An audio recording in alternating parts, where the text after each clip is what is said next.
холле здания Кабинета министров, где проходил форум, была развернута выставка инвестиционного потенциала Абхазии и Южной Осетии. Здесь представлены проекты, которые получили финансирование по программе кредитования среднего и крупного бизнеса. Это масштабное мероприятие представляет собой уникальную, но уже ставшую традиционной площадку для прямого диалога политиков и экономистов, экспертов и предпринимателей России и Абхазии. Подобный диалог дает возможность установлению новых бизнес-контактов и успешной реализации совместных программ, углублению торгово-экономических, научно-технических и гуманитарных связей. То сырье, которое имеется в Абхазии с учетом климатических условий, качественное и необходимое для переработки, мы предлагаем технологии, связанные с комплексным подходом.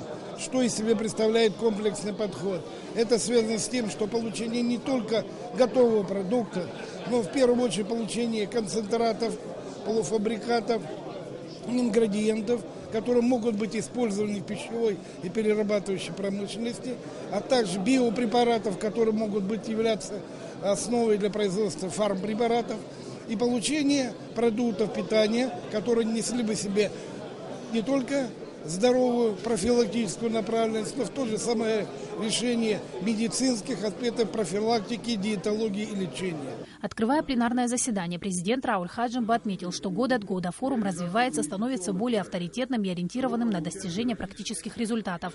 Глава государства поблагодарил участников мероприятия за высокий интерес к нашей стране, ее экономике и перспективам развития. Рауль Хаджимба выразил уверенность в том, что предложения и рекомендации форума, достигнутые на нем, и конкретные договоренности будут успешно реализованы. Президент обратил внимание на реализацию инвестиционных проектов и на то, как повлияет участие российского бизнеса на экономику республики. Стоящие перед нами проблемы социально-экономического и инфраструктурного характера определяют необходимость ускорения темпов и повышения качества экономического роста. Совершенно очевидно, что ключевой потенциал интенсификации развития находится в плоскости абхазо-российского экономического сотрудничества. Отношения союзничества и стратегического партнерства, сложившиеся между Абхазией и Россией, предоставляют нам уникальные возможности для всемирного развития и укрепления экономических связей, реализации инвестиционных проектов, широкого участия российского бизнеса в абхазской экономике. Приветственное слово от Владимира Путина зачитал замначальника управления президента России по социально-экономическому сотрудничеству со странами СНГ Денис Травин. В нем отмечалось, что за последнее время отношения между нашими странами в военно-политической и социально-экономических сферах вышли на новый уровень развития. В письме подчеркивается значительное продвижение в вопросах наращивания межрегионального взаимодействия, развития сотрудничества в области инвестиций, торговли, туризма и агропромышленного комплекса. Замминистра экономического развития Российской Федерации Александр Цыбульский кратко характеризовал сотрудничество между нашими странами. Он отметил, что российская сторона руководствуется теми договоренностями, которые достигаются на высоком уровне. Сформирована прочная договорно-правовая база. Она насчитывает порядка 90 двусторонних соглашений и межправительственных документов.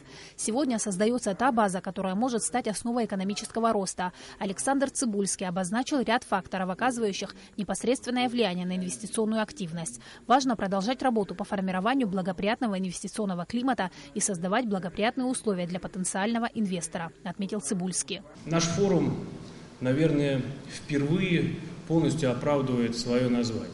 Название делового форума. Если посмотреть российскую делегацию, мы примерно посмотрели процентаж участников, у нас делегация на 80% в этом году представлена деловыми кругами, представителями бизнеса.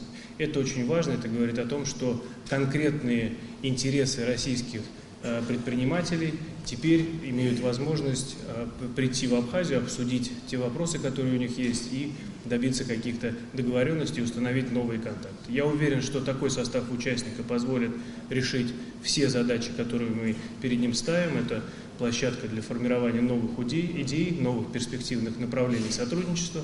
На форуме выступили главы субъектов бизнеса и экспертов России и Абхазии. Затем деловые и экспертные сообщества Абхазии и России подписали ряд значимых для двух стран документов о сотрудничестве. Форум «От стратегии к истории успеха» доказал свою востребованность и безусловную эффективность. По мнению его участников, межрегиональные деловые связи Российской Федерации с Республикой Абхазия станут локомотивом межгосударственного сотрудничества и выведут наши страны на новый, более высокий уровень взаимодействия. Сима Аргун, Алексей Агухава, Тимур Гугохи, Абхазское телевидение.